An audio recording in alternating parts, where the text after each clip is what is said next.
عز وجل في كتابه الكريم بعد أن أقول أعوذ بالله من الشيطان الرجيم يا أيها الذين آمنوا لا يسخر قوم من قوم عسى أن يكونوا خيرا منهم إلى آخر الآية رب اشرح لي صدري ويسر لي أمري واحلل عقدة من لساني يفقه قولي واللهم ثبتنا عند الموت بلا إله إلا الله واللهم اجعلنا من الذين آمنوا وعملوا الصالحات وتواصوا بالحق وتواصوا بالصبر آمين يا رب العالمين।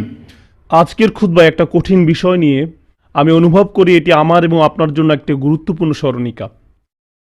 এটা এমন কিছু যা সহজলভ্য হিসাবে মনে করা হয়। আমি শুরু করছি সূরাতুল হুজরাতের একটি আয়াত দিয়ে, যা আল্লাহ আযজা ওয়া জাল্লা বলছেন এই ঘোষণা দেওয়ার পর যে ইন্নামাল মুমিনুনা ইখওয়া, মুমিনরা একে অপরের ভাই। আমাদের নিজেদের মাঝে শান্তি এবং মীমাংসা প্রতিষ্ঠা করা উচিত। এই ঘোষণাটি দেওয়ার ঠিক পরের নির্দেশনা হলো ইয়া আইয়ুহাল্লাযীনা আমানু লা ইয়াসখার কওমুম মিন কওমিন, হে ঈমানদারগণ, কোনো সম্প্রদায় যেন অপর কোনো সম্প্রদায়কে বিদ্রূপ না করে। এক জাতি যেন অন্য জাতিকে নিয়ে উপহাস না করে। এক শ্রেণীর লোক যেন অন্য শ্রেণীর লোকজনকে নিয়ে উপহাস না করে। আগের দিনে আরবরা কওম বলতে গোত্র বোঝাতো, তো এখন এক গোত্রের লোকজন নিজেদেরকে শ্রেষ্ঠ মনে করত এবং তারা অন্য গোত্রকে নিয়ে উপহাস করত। আপনাদের মাঝে যারা পাকিস্তান, বাংলাদেশ বা ইন্ডিয়া থেকে এসেছেন, পাকিস্তানিরা হয়তো বাংলাদেশিদের নিয়ে উপহাস করেন, পাঞ্জাবিরা হয়তো উর্দু ভাষাভাষীদের নিয়ে উপহাস করেন, অথবা মরক্কোর মানুষ হয়তো আলজেরিয়ার মানুষকে নিয়ে ব্যঙ্গ করে। যাই হোক না কেন, এটা আয়াতের একটা অর্থ। আজকের আলোচনার বিষয় কিন্তু এটি নয়। অন্য দলকে নিয়ে ব্যঙ্গ করার অনেকগুলো দিক রয়েছে। প্রথমে আমি সুখরিয়া বা সাখিরা শব্দটির অর্থ ব্যাখ্যা করতে চাই। আজকের আয়াত লা ইয়াসখার কওম মিন কওমিন, ব্যঙ্গ করা বা কৌতুক করা বোঝাতে আরবিতে অনেকগুলো শব্দ রয়েছে, কিন্তু এই বিশেষ শব্দটির দুইটি দিক রয়েছে। একটা দিক হলো কোনো কিছু নিয়ে মজা করা। যদি কোনো কিছু মজাদার হয় আপনি সেটা নিয়ে অবশ্যই হাসতে পারেন। কাউকে দেখতে মজার দেখায়, কেউ কোনো মজার আচরণ করে, কেউ হয়তো মজা করে চিৎপটাং হয়ে পড়ে যায়, বা যাই হোক এরকম কিছু একটা, আপনি সেসব বিষয় নিয়ে হাসতে পারেন। কিন্তু এই শব্দটির মাঝে তাসখির অর্থ নিহিত রয়েছে, যা আল্লাহ বর্ণনা করেছেন যখন আমরা কোনো প্রাণীকে আয়ত্তে আনি, অথবা তিনি যেভাবে মেঘমালাকে স্বীয় আয়ত্তে রেখেছেন তা বর্ণনা করতে এই শব্দ ব্যবহার করেন। আমি যা বলতে চাচ্ছি তা হলো, আপনি যখন কাউকে নিয়ে উপহাস করেন তখন ধরে নেন যে তারা আপনার চেয়ে নিচু, হীন, তারা কোনোভাবে আপনার অধনস্থ। ঠিক এরকম মানসিকতা নিয়ে আপনি তার সম্পর্কে চিন্তা করেন, অথবা আপনার আচরণের কারণে সে নিজেকে ছোট মনে করে। এটাও আসলে লা ইয়াসখার কওমুম মিন কওমিন। অন্য কথায় কোরআনে বর্ণিত এই বাক্যাংশটির একটি নিহিতার্থ হল, বিশ্বাসীরা যেন অন্য কোনো বিশ্বাসীর সাথে এমন কোনো আচরণ না করে যার ফলে তার নিজেদেরকে ছোট মনে হয়। তারা মনে করে তাদের মূল্য অনেক কম, নিজের কাছে নিজেরাই ছোট হয়ে পড়ে, সেই অনুভব। আবার বলছি, এই আচরণ আসতে পারে কোনো গোত্র থেকে, জাতি থেকে, অনেক জায়গা থেকে এটা আসতে পারে। তাই আজকে আমি এরকম একটি জায়গা থেকে আলোকপাত করতে চাই যেখান থেকে মূলত এই ধরনের মানসিকতার উদ্ভব ঘটে। আমি রাসূল সাল্লাল্লাহু আলাইহি ওয়াসাল্লামের একটি হাদিস দিয়ে শুরু করতে চাই। রাসূল সাল্লাল্লাহু আলাইহি ওয়াসাল্লাম বলছেন, ما أكل أحد طعاما قط خيرا من أن يأكله من عمل يده وإن النبي داود عليه السلام كان يأكل من عمل يده। নিজ হাতে উপার্জনের খাদ্যের চেয়ে উত্তম খাদ্য কেউ কখনো খায় না। যখন আপনি নিজ হাতে উপার্জন করেন আর সেই উপার্জনের টাকা দিয়ে আপনি খাবার খান, যদি এক কামড় হয়, তা যে কোনো খাবারই হোক না কেন, যদি এক কামড় হয় সেটাই আপনার জীবনের সবচেয়ে সেরা খাবার। তা যে কোনো খাবারই হোক না কেন, সেটা 3 দিনের বাসি পিজা হতে পারে বা বাসি কোনো পটেটো চিপস হোক না কেন, আপনার শুধু ওইটুকুই কেনার সামর্থ্য ছিল, এটা কোনো ব্যাপার না। এখানে গুরুত্বপূর্ণ ব্যাপার হলো সেই এক টুকরা খাবার আপনি নিজ হাতে উপার্জন করেছেন। তাই এটার চেয়ে উত্তম কোনো খাবার আপনার পক্ষে খাওয়া সম্ভব নয়। এই বক্তব্যের সাথে যোগ করে রাসূল সাল্লাল্লাহু আলাইহি ওয়াসাল্লাম আরেকটি উদাহরণ পেশ করেন, আর যে উদাহরণটি তিনি পেশ করেন তা হলো ওয়া ইন্নান নাবিয়াল্লাহি দাউদ আলাইহিস সালাম কানা ইয়াকুলু মিন আমালি ইয়াদিহি। আল্লাহর নবী দাউদ আলাইহিস সালাম নিজ হাতে উপার্জন করে খেতেন। দাউদ আলাইহিস সালাম সম্পর্কে আমরা সবাই জানি তিনি ছিলেন মানব ইতিহাসের অন্যতম একজন সেরা শাসক। আল্লাহ নিজেই বলছেন, ইয়া দাউদা ইন্না জাআলনাকা খলিফাতান ফিল আরদ, ইয়া দাউদা ইন্না জাআলনাকা খলিফাতান ফিল আরদ। হে দাউদ, আমি তোমাকে পৃথিবীতে প্রতিনিধি করেছি। ইহুদিদের ইতিহাস থেকে আমরা জানতে পারি তার সাম্রাজ্য এত বড় ছিল যে তখনকার জানা দুনিয়ায় এমন কোনো জায়গা ছিল না যা তার সাম্রাজ্যের অন্তর্ভুক্ত ছিল না। আপনি এভাবে মনে করতে পারেন যে মানবজাতির ইতিহাসে অন্যতম মহান একজন শাসক ছিলেন দাউদ আলাইহিস সালাম। আল্লাহর একজন বিশেষ নবী ছিলেন তিনি। বস্তুত যখন আদম আলাহিসাল্লামের সম্মুখে তার সকল সন্তানকে উপস্থাপন করা হয় তখন দাউদ আলাহিসাল্লামের প্রতি তার দৃষ্টি পতিত হয়। তিনি দাউদ আলাহিসাল্লাম সম্পর্কে জিজ্ঞাসা করেন। আল্লাহর একজন বিশেষ নবী ছিলেন তিনি। এই মহান শাসক বা সম্রাট সম্পর্কে নবী সাল্লাল্লাহু আলাইহি সাল্লাম আমাদের কি বলেন? তিনি বলেন, আল্লাহর নবী দাউদ আলাহিসাল্লাম নিজ হাতে উপার্জন করে খেতেন। কুরআনে দাউদ আলাহিসাল্লাম সম্পর্কে কি বলা হয়েছে? তার সরকারের ব্যাপকতা সম্পর্কে বর্ণনা করার পরিবর্তে তিনি কিভাবে তার সেনাবাহিনী নিয়ন্ত্রণ করতেন, কতগুলো যুদ্ধে তিনি অংশগ্রহণ করেছেন ইত্যাদি বর্ণনা করার পরিবর্তে কুরআন কি বলে, একটি বর্ণনা আপনাদের সাথে শেয়ার করছি। ওয়ালাকাদ আতাইনা দাউদা মিন্না ফাদলা, আমি দাউদের প্রতি অনুগ্রহ করেছিলাম। কিছু কিছু অনন্য সাধারণ বিষয় শুধু তার প্রতি অলৌকিক ছিল।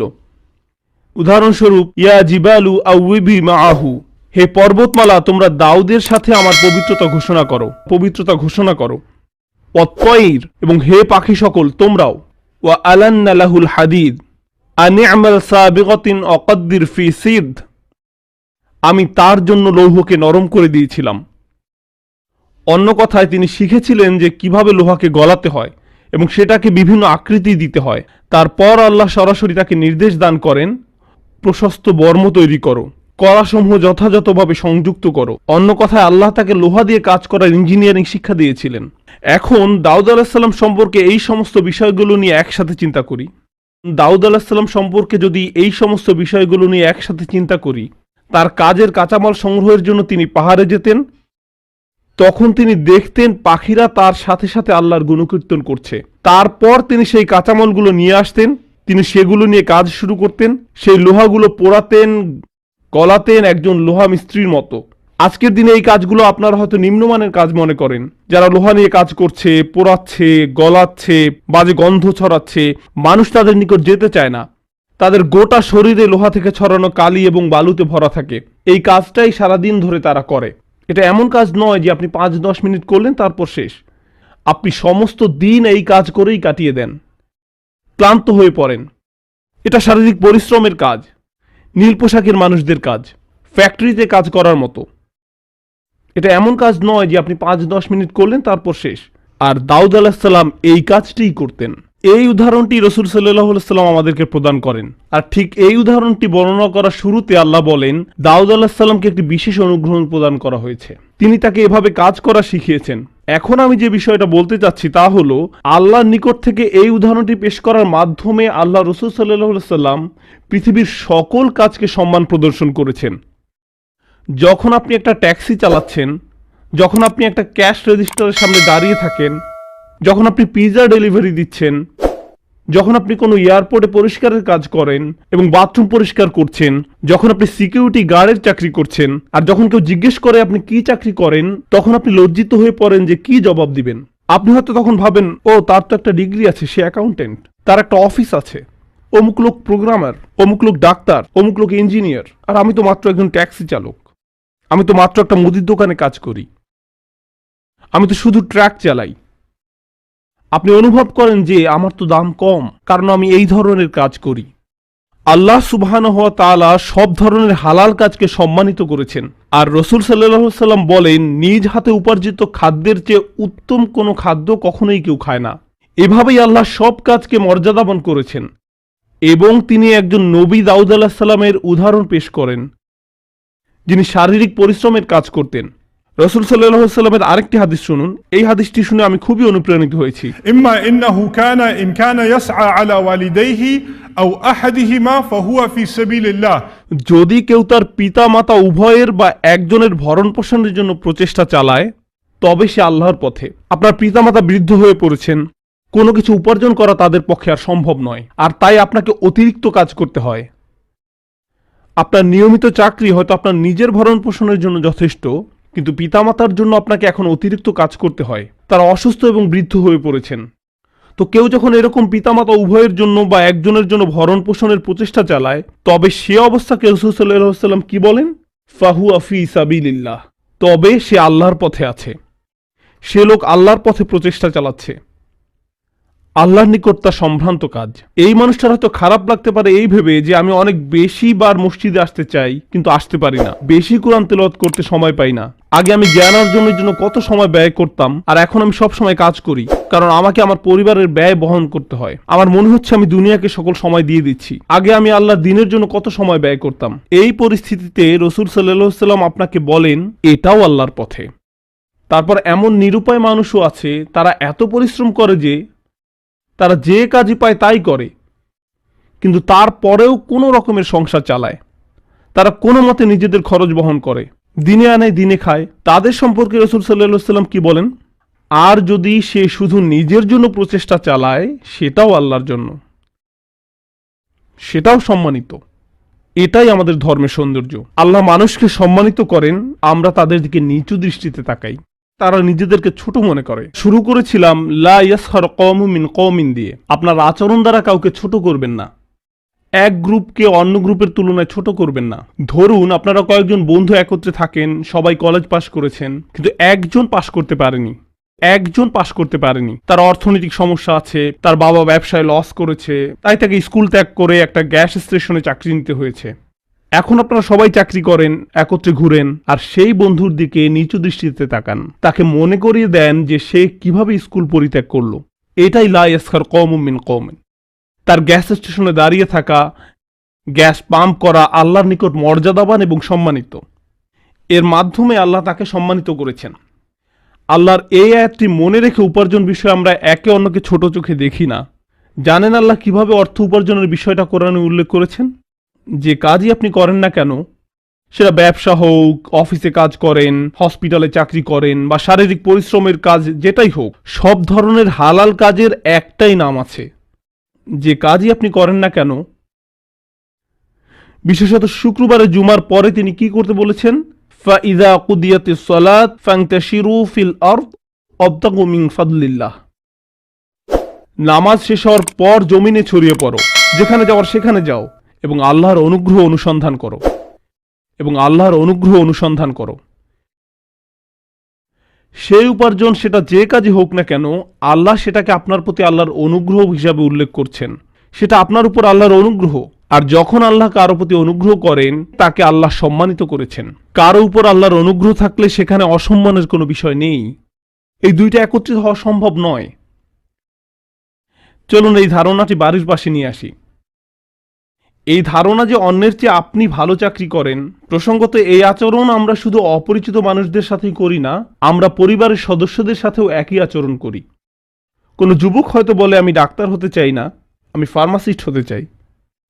তখন পরিবার তাকে বলে তুমি একটা ব্যর্থ ছেলে, তুমি কিছু একটা হতে পারতে, আর তুমি কিনা এখন ফার্মাসিস্ট হতে চাও? হ্যাঁ, এই কাজে বেশি সময় ব্যয় করতে হবে না, এর পাশাপাশি আমি জীবনে বিভিন্ন ধরনের কাজ করতে পারবো, আমি জানি না আমি আরো 5-6 বছর পড়ালেখা চালিয়ে যেতে পারবো কিনা, ইত্যাদি ইত্যাদি, তাই আমি সিদ্ধান্ত নিয়েছি আমি ফার্মাসিস্ট হতে চাই। এর চেয়ে আরো খারাপ ব্যবহার হলো, কোনো বাবা মায়ের জন্য এটা আত্মহত্যা করার মতো। তার কোনো সন্তান নার্স হতে চায়, ইন্না লিল্লাহি ওয়া ইন্না ইলাইহি রাজিউন। এই জন্যই তুমি বায়োলজিতে পড়েছো, নার্স হতে?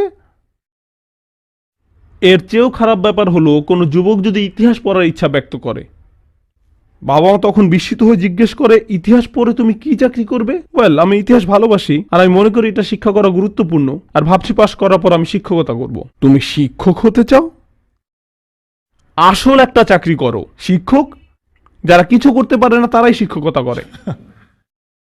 অন্তত পারলে ল স্কুলে ভর্তি হও। কেন তুমি সত্যিকারের চাকরি করতে চাও না? আমরা আমাদের পরিবারের ভিতরেই কিছু কাজকে, কিছু পেশাকে নিচু মনে করি। আরও খারাপ মনে করা হয় যদি কোনো তরুণী সাইকোলজি পড়তে চায় বা কাউন্সিলিং করতে চায়, কারণ তারা অনুভব করে যে মুসলিম কমিউনিটির প্রচুর কাউন্সিলর দরকার, আমাদের মেয়েদের কাউন্সিলর দরকার, আমাদের পিতামাতাদের কাউন্সিলর দরকার, আমাদের কিশোরীদের কাউন্সিলর দরকার, কিন্তু আমাদের এমন প্রফেশনাল কেউ নেই যার কাছ থেকে আমরা উপদেশ নিতে পারি। আমাদেরকে অমুসলিম কাউন্সিলরদের কাছে যেতে হয়, কারণ এই পেশায় আমাদের যথেষ্ট প্রফেশনাল নেই।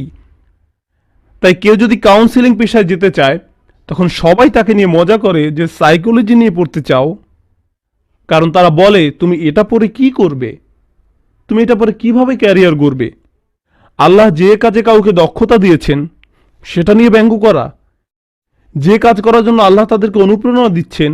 আমি বলছি না যে আপনারা উন্নত মানের ক্যারিয়ারের জন্য প্রচেষ্টা করবেন না, কিন্তু মানুষকে তাদের কাজের চাকরির জন্য ছোট মনে করবেন না। আজকের দর্শকদের মধ্যে অনেক যুবক আছে যারা কলেজের পড়ালেখায় খুবই দুর্বল, তারা পারে না। আপনি যতই তাদের পড়ালেখা করতে বলেন তারা পারে না। তারা হয়তো গাড়ি ঠিক করার কাজে খুবই দক্ষ, তারা মনে হয় যেন জন্মগতভাবেই মেকানিক, সে হয়তো গোটা জাতির মধ্যে শ্রেষ্ঠ মেকানিক হতে পারে।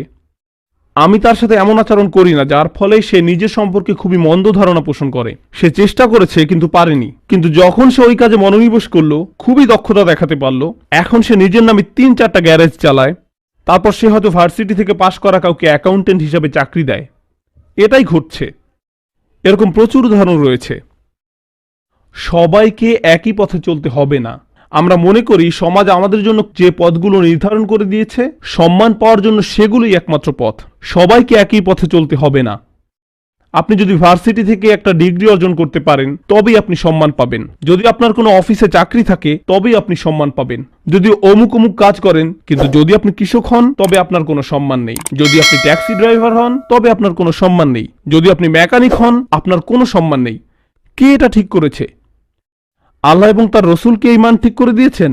আমরা যে ভেদাভেদ ভুলে নামাজে এক কাতারে দাঁড়াই তার কারণ আছে। কাতারে দাঁড়ানোর আগে আমরা চেক করি না যে আপনি কি চাকরি করেন, আমরা চেক করি না যে আপনি কত আয় করেন।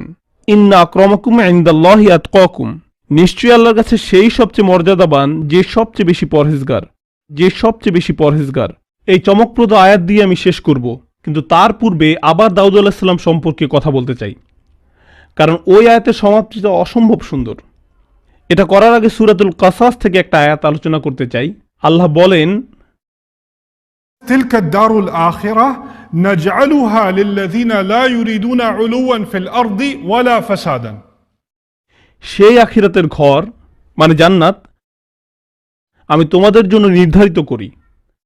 আল্লাহ বলেন, যারা জমিনে ঔদ্ধত্য দেখাতে চায় না, তারা এই দুনিয়ার অন্যদের কাছে বরত্ব দেখাতে চায় না, তাদের আচরণের কারণে অন্যরা নিজেদেরকে ছোট মনে করে না, তাদের জীবন এমন নয়। তাদের আচরণের কারণে অন্যরা নিজেদেরকে ছোট মনে করে না, তাদের জীবন এমন নয়। লা ইউরিদুনা উলুওয়ান ফিল আরদ। প্রসঙ্গত, যখন আপনি এমন একটা সমাজ তৈরি করেন যেখানে কিছু মানুষ নিজেদের ছোট মনে করে, আবার কিছু মানুষ নিজেদেরকে অন্যদের তুলনায় বড় মনে করে, আর এভাবে সমাজ চলতে থাকে, তখন কি হয় জানেন? সমাজের সবাই উঁচু শ্রেণীর মানুষদের মতো হওয়ার জন্য জীবনপণ চেষ্টা চালায়। সমাজে এমন মানুষ আছে যারা গরিব, তেমন টাকা পয়সা আয় করতে পারে না, কোনো রকম ঘরে বসবাস করে। তারাও বড় বড় ম্যানশনে বসবাস করার স্বপ্ন দেখে, বিলাসবহুল গাড়ি চালানোর স্বপ্ন দেখে। এটাই ফাসাদ।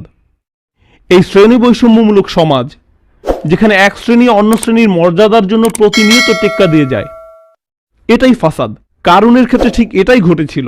এজন্যই কারুনের ঘটনা বর্ণনা করার পরপরই এই আয়াত উল্লেখ করা হয়েছে। কারুনের ছিল বিশাল সম্পত্তি, আর তার চারপাশে বনী ইসরায়েলের সবাই ছিল দরিদ্র।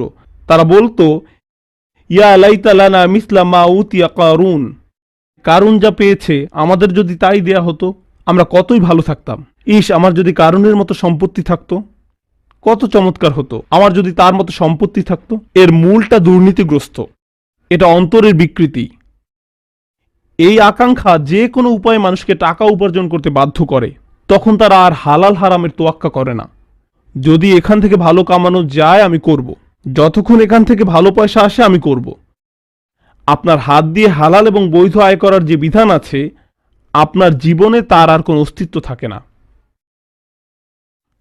উপসংহারে এসে আমি আয়াতটির শেষ অংশ নিয়ে কথা বলতে চাই। যে আয়াতে আল্লাহ দাউদ আলাইহিস সালামকে লোহা নিয়ে কাজ করতে বলেছেন এবং বলছেন কড়াসমূহ যথাযথভাবে সংযুক্ত করো। এই আয়াতে আল্লাহ আযজা ওয়া জাল্লা সুনির্দিষ্ট কিছু বিষয় তুলে ধরেছেন। এটা তিনি নাও বলতে পারতেন। আল্লাহ দাউদ আলাইহিস সালামকে শুধু লোহা নিয়ে কাজ করতে বলতে পারতেন, কিন্তু তিনি আরো বলেন, অকদ্দির ফি সিদ, কড়াসমূহ সঠিকভাবে সংযুক্ত করো। যখন কোনো কাজ করবে তা নিখুঁতভাবে করো। যখন কোনো কাজ করবে তা নিখুঁতভাবে করো, এটাই তিনি তাকে বললেন। প্রসঙ্গত এটা শুধু দাউদ আলাইহিস সালাম সম্পর্কে নয়, আয়াতটি শেষ হয়েছে এই কথা বলে, ইয়ালামু সালিহান ইন্নী বিমা তা'মালুনা বাসীর, আর তোমরা সবাই সৎকর্ম করো, তোমরা যা কিছু করো নিশ্চয়ই আমি তার সম্যক দ্রষ্টা। দাউদ আলাইহিস সালাম সম্পর্কে আলোচনার মাঝখানে আল্লাহ রূপান্তর করেছেন, যাকে ইলতিফাত বলা হয়। তিনি ইলতিফাত করে সরাসরি আমাকে এবং আপনাকে উদ্দেশ্য করে বলছেন, আমি তোমাদেরকে শুধু দাউদ আলাইহিস সালামের গল্প বলছি না, বরং তোমরাও তোমাদের কাজ ভালোভাবে করো, তোমরাও তোমাদের কাজ ভালোভাবে সম্পাদন করো। এটা কোনো ব্যাপার নয় যে আপনি যদি ক্ষমতাশালী কোনো এক্সিকিউটিভ হন বা একজন দারোয়ান হন অথবা কোনো কেরানি হয়ে থাকেন, আপনি যেই কাজই করেন না কেন সেই কাজে আপনার উত্তম কৃতিত্ব প্রদর্শন করা উচিত। আপনি যে বেতন পেয়ে থাকেন তা যেন আপনার কাজের কারণেই পান, আপনি যেন কাজের মাঝে ঘুমিয়ে না থাকেন, আপনার কাজের মাঝে ইহসান থাকা উচিত। এমন অনেক মানুষ আছে যারা তাদের চাকরিকে পছন্দ করে না, তারা তাদের চাকরি ঘৃণা করে, একমাত্র বেতনের জন্য তারা চাকরি চালিয়ে যাচ্ছে। এটাই একমাত্র কারণ। পোস্ট অফিসের লোকদের তুচ্ছ করার জন্য নয়, অনেককে এমন দেখা যায়। যেমন ডিপার্টমেন্ট অফ মোটর ভেহিকেল, এখানে গেলে দেখা যায় লোকটা আরাম করে বসে আছে, আপনাকে কোনো সাহায্য করতে চায় না। সে বারবার ঘড়ির দিকে তাকায় কখন লাঞ্চের সময় হবে। বেশি মানুষ আসতে দেখলে সে বিরক্ত হয়ে পড়ে, বড় বড় নিঃশ্বাস ছাড়ে। 56। তারা আপনাকে দেখে খুবই হতাশ হয়ে পড়ে। আপনি যে চাকরি করেন না কেন, আপনাকে অনুভব করতে হবে যে এখানে আপনার ইহসান প্রদর্শন করা উচিত, সর্বোচ্চ দক্ষতা দেখানো উচিত, কারণ এটি আল্লাহর পক্ষ থেকে আপনার প্রতি একটা অনুগ্রহ। যদি এই চাকরি না থাকতো আপনাকে মানুষের কাছে হাত পাততে হতো, আপনাকে মানুষের কাছ থেকে টাকা ধার নিতে হতো, বিদ্যুৎ বিল দেওয়ার জন্য, মুদি দোকানের বিল পরিশোধ করার জন্য, আপনার বাচ্চাদের খাবার কিনে দেওয়ার জন্য। আমরা কখনোই এমন পরিস্থিতিতে পড়তে চাই না যেখানে অন্যের কাছে হাত পাততে হয়। يعز الرجل استغناؤه عن الناس। স্বনির্ভরতা মানুষকে মর্যাদা এনে দেয়। আমি যে স্বনির্ভর, নিজের গাড়ি চালাই, নিজের বাসায় থাকতে পারি, নিজেই নিজের জামাকাপড় কিনতে পারি, নিজের খাবার কিনতে পারি, এগুলো আমার আত্মসম্মানের অংশ। কারো কাছে চাওয়া, হাত পাতা অপমানকর, লজ্জাজনক। তাই আপনার যে চাকরি থাকুক না কেন, আপনার চাকরি নিয়ে অভিযোগ থাকতে পারে, তাতে সমস্যা নেই। কিন্তু আপনি যে চাকরি করি না কেন তা আসলে আমাদের প্রতি আল্লাহর একটা অনুগ্রহ। এর মাধ্যমে তিনি আমাদের এবং আমাদের পরিবারকে রিজিক প্রদান করেন। যেহেতু এটি আল্লাহর একটি অনুগ্রহ, আমাদেরকে এর প্রতি যত্নবান হতে হবে। এর মাধ্যমে তিনি আমাদের এবং আমাদের পরিবারকে রিজিক প্রদান করেন। আমাদের কাজগুলো ঠিকভাবে করতে হবে। চাকরি করার সময় ঘুমাতে পারি না, ম্যানেজার সবসময় দেখছে না বলে ফাঁকি দিতে পারি না, কেউ চেক করছে না বলে আপনি মন মতো যখন তখন যা খুশি করতে পারেন না। এর মাধ্যমে তিনি আমাদের এবং আমাদের পরিবারকে রিজিক প্রদান করেন। আল্লাহ আপনাকে দেখছেন, আপনি তার নিকট এই কাজের জন্য ঋণী, তাই ইহসান প্রদর্শন করুন। আল্লাহ আমাদের বলেন, আউফু বিল উকুদ, তোমরা তোমাদের ওয়াদাগুলি পূর্ণ করো। যখন আপনার সাথে কোনো চুক্তি করা হয়, প্রত্যাশা করা হয়, তখন আপনার সামর্থ্য অনুযায়ী সেই প্রত্যাশা পূর্ণ করা উচিত। ও আমালু সালিহান, আর তোমরা সৎকর্ম করো। আমাদের শুধু হালালভাবে কাজ করলেই হবে না, আমাদের কাজটাও যেন বৈধ কাজ হয়। আমাদের নিশ্চিত করতে হবে যে আমরা যে চাকরি করি তার মাধ্যমে পৃথিবীতে যেন ভালো কিছুর আবাদ হয়। আমরা দুর্নীতিগ্রস্ত কোনো ইন্ডাস্ট্রির অংশ হতে পারি না। আমরা এমন কোনো কর্পোরেশনের অংশ হতে পারি না যা পৃথিবীতে নোংরামি আর নষ্টামির বিকাশ ঘটায়। প্রতিষ্ঠানটি কিসের অংশ তার দিকে লক্ষ্যপাত না করে শুধু নিজের টাকা উপার্জনে চিন্তিত থাকতে পারি না। এই জন্য আপনি কোনো বিয়ার উৎপাদনকারী প্রতিষ্ঠানে চাকরি নিতে পারেন না, অথবা অস্ত্র নির্মাণকারী কোনো শিল্পে। এই মানুষগুলো পৃথিবীতে ভয়ঙ্কর অনিষ্টের জন্ম দেয়। তারা ব্যাপক মৃত্যু আর ধ্বংসযজ্ঞ ঘটায়। আমাদেরকে নৈতিকভাবেও সচেতন থাকতে হবে যে আমরা যে কাজ করি তা যেন পৃথিবীতে ভালো কিছু আনে, উত্তম কোনো উদ্দেশ্য সাধন করে। তাই আমাদের চাকরির জায়গা নিয়ে এবং যে ক্ষেত্রে আমরা অবদান রাখছি তা নিয়ে সচেতন থাকা উচিত। তারপর আল্লাহ বলেন, ইন্নী বিমা তা'মালুনা বাসীর, তোমরা যা করো আমি তার প্রত্যক্ষদর্শী। আপনার বস হয়তো দেখছে না, কেউ দেখছে না, কিন্তু নিশ্চিতভাবে আল্লাহ দেখছেন। আল্লাহ আমাদেরকে আমাদের কাজের বিষয়ে সচেতন করে তুলুন। আল্লাহ আমাদের সবাইকে হালাল উপার্জনের সামর্থ্য দান করুন এবং আমাদের উপার্জন যেন আমরা সর্বোত্তম উপায়ে ব্যয় করতে পারি। আল্লাহ আমাদের প্রতি এবং আমাদের পরিবারের প্রতি তাঁর ফাদল যেন অব্যাহত রাখেন। আল্লাহ আমাদেরকে এই দুনিয়া এবং পরকালে যেন